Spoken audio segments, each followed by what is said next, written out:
Jam, episode 238. All right. So what are we talking about today? All right, so today, I know it feels like we're on a soapbox, but we're down the rabbit hole. These are some, I guess I would call it probably a series of how to get back into that creative vibe. So this particular episode is called 3 More Strategies to Get Creatively Unstuck. Okay. And it was inspired by Creative Pep Talk, their episode 370, and I will link that below. Okay. All right. That sounds good. All right. So what's our first tip? Okay, so, and I'm just a little heads up. The reason why we do these things is we're always looking for ways that when we get into these particular mindsets that we can shake ourselves out of it. And these next 2 episodes, this episode, next episode, were tips that I had never heard quite put this way before. Okay. And they seem helpful. So, all right, so the first tip, strategy for getting creatively unstuck is to jot down the qualities of a piece of art or music that delights you. Yeah. So this was an interesting tip because they said it's not just jotting down like the piece of music or, you know, the art, but then describing it. Okay. But that when you are stuck, it is one of those things that brings joy in your life and delight and reminds you why you like to create. Yeah. Because you want to create something equal that makes people feel the same way about what you do as what you feel to this piece of art. Okay. And they say it's hard not to get yourself in a frame of mind to say, you know, hey, let me try a little bit of this. Let me just, you know, hey, you know, I noticed that they use maybe a couple of crazy diminished chords in there. Yeah. Let me throw one in something that I'm starting. Yeah. And it just kind of gets you into that mode of, okay, even if I just have that one little spark.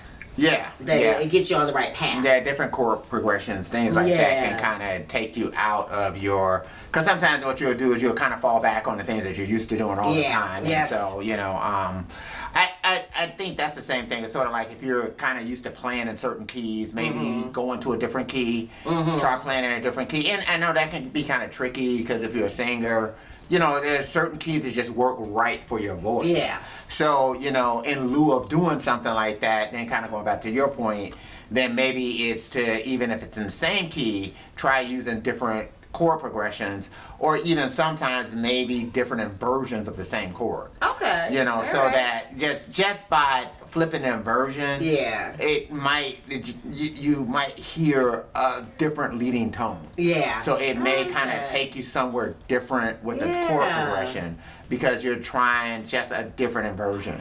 You know, I mean, that's something that, you know, I'll do with the guitar.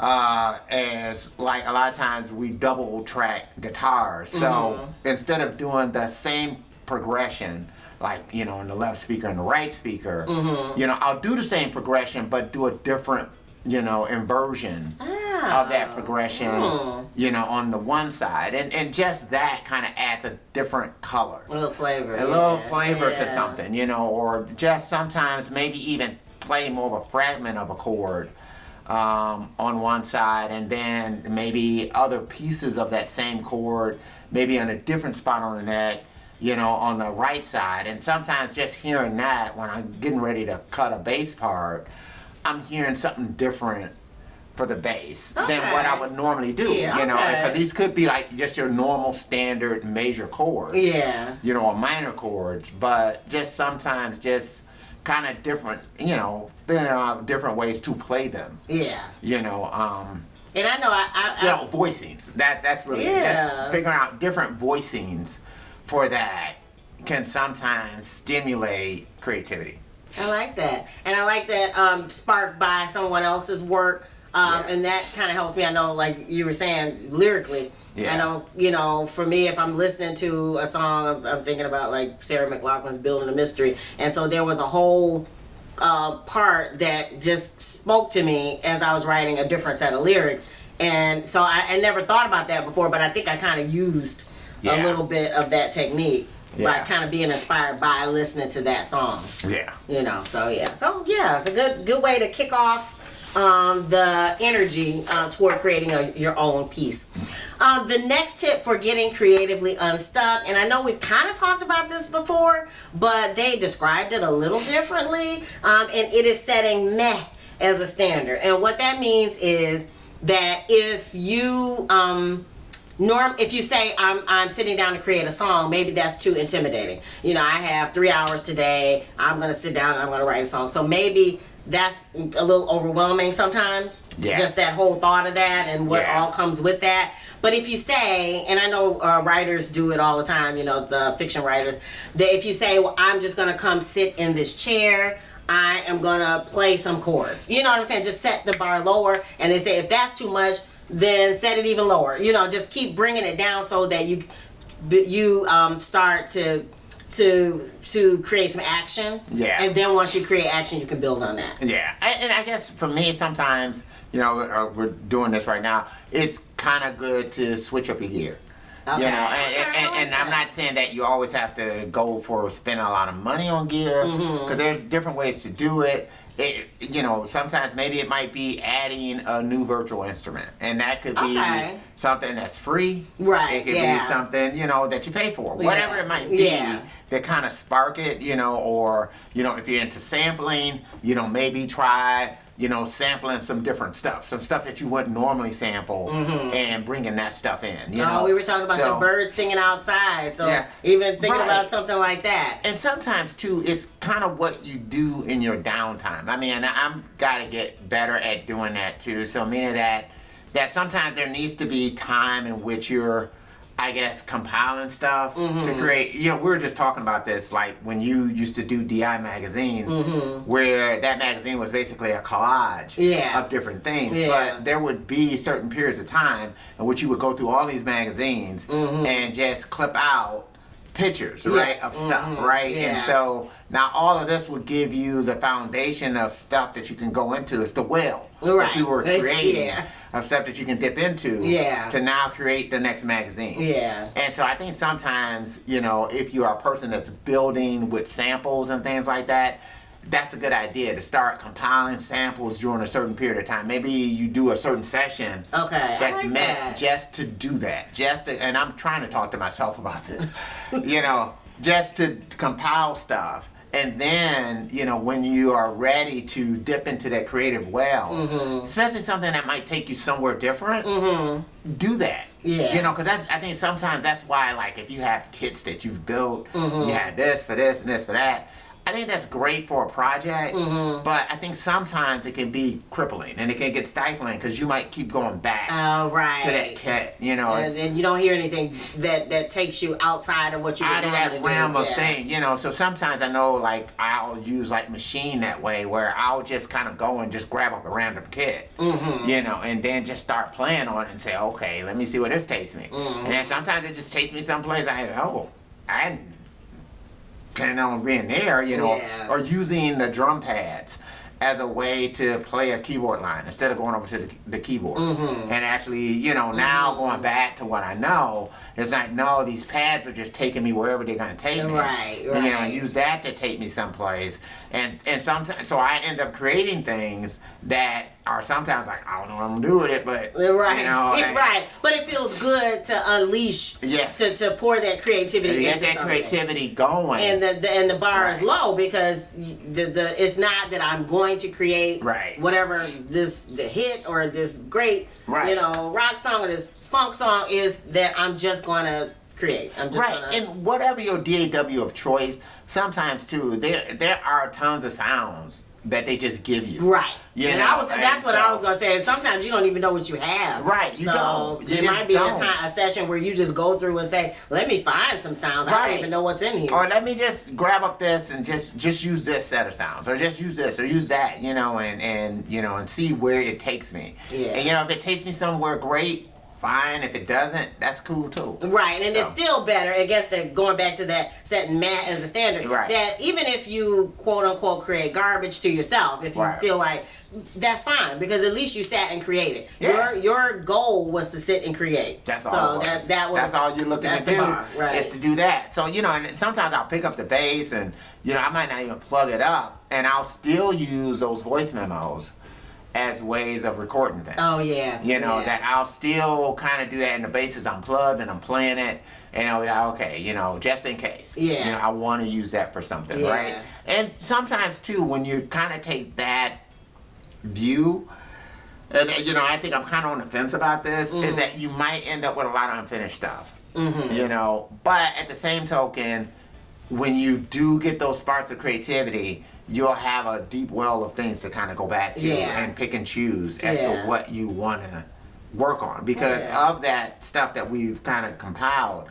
A lot of that stuff have turned into songs. And sometimes it might be a year or two later. Or like you say, you may find the other part. Like you said, I created this. Hey, that kind of sounds like this. Let's go put those together. With that, right? And then sometimes you'll hear that, during this period of time, you just came up with a whole bunch of things that sounded alike. And you may choose for you what is the best of that. Of those 10 things that sounded alike. So I don't know. I mean, because I think Paul McCartney was talking about that, because of that, he's got a lot of stuff that he started and didn't finish. Whereas, when him and John Lennon were writing songs together, they would start something and finish it. Right. And so they would get these things done. So, I mean, I think it's kind of hard to say. I mean, it's like... But I think that's all part of a creative practice. I think people think that... A lot of times people think that it's like there's this magic and you do this and it's done and but part of it is that the regular practice of going through and trying and maybe that's the thing and maybe too, not succeeding. Is that with Paul McCartney it's hard for me to say because obviously this is somebody who has hit the magic like tons and tons of times. You know what I mean? It's like him and John Lennon wrote like 300 songs together and.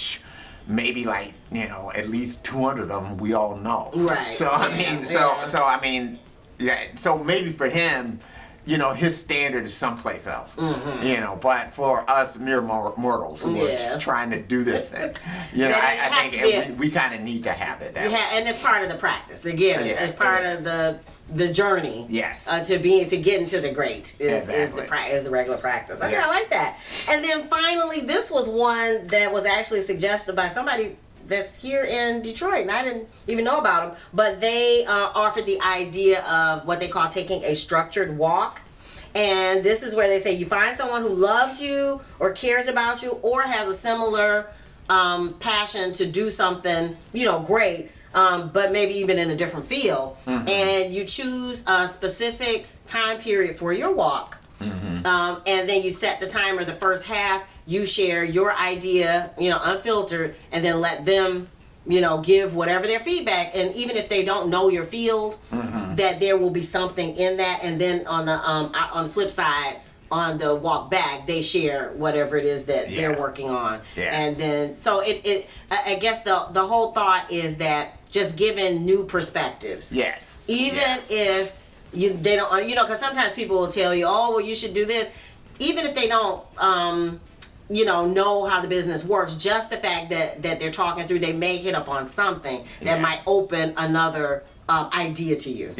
So just the idea of sharing, but it has to be somebody who is committed to, I guess, this process. Right, and I think that's always a difficult thing. So, I mean, I know for me, it's always tough when you have to rely on another person. And so... But I think that's why they have you doing the two... No, I get it, but still, you have to have another person. You know what I mean? And so you have to have another person who's willing to do it. And a lot of times, some people, most people probably run into people who really don't want to hear about you. You know what I mean? And don't... because they have to listen enough to be able to offer some solutions. Exactly. And most of them, a lot of times people want to talk about themselves. They don't really want to listen to what you got to say. You know what I mean? So, I mean, and if you do have those type of people in your life, great. It's an excellent resource. If you can take advantage of it, that's awesome. But I do understand probably... Maybe the majority of people don't.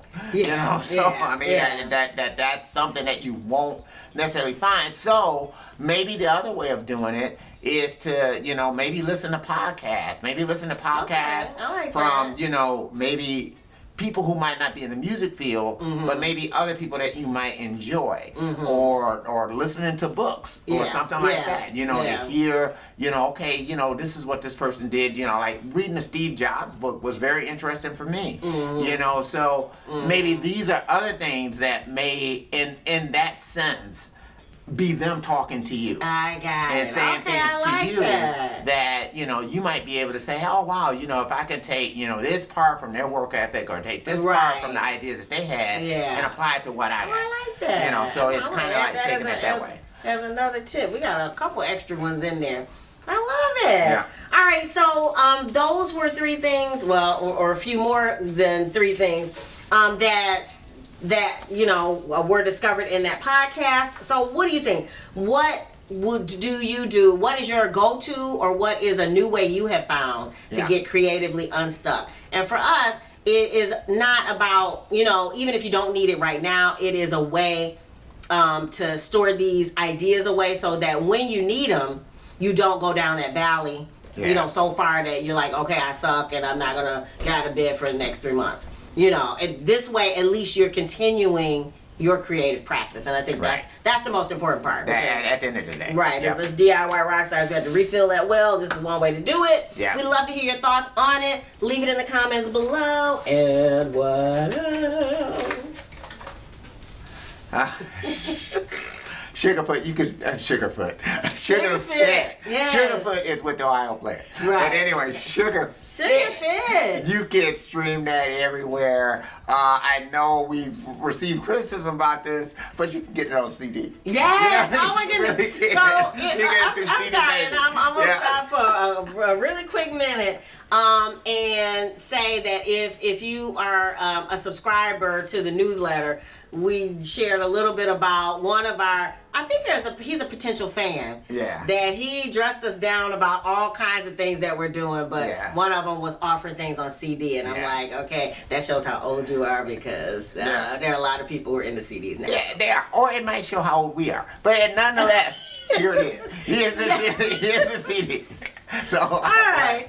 If you did, and they're ringtones. So make sure you check out the link below. They're ringtones for all 15 songs. Also, we're working on new material. We're ramping up for our next release. So stay in touch for that. Yeah, we are. And to be honest with you, we're trying to sort that out. Yes.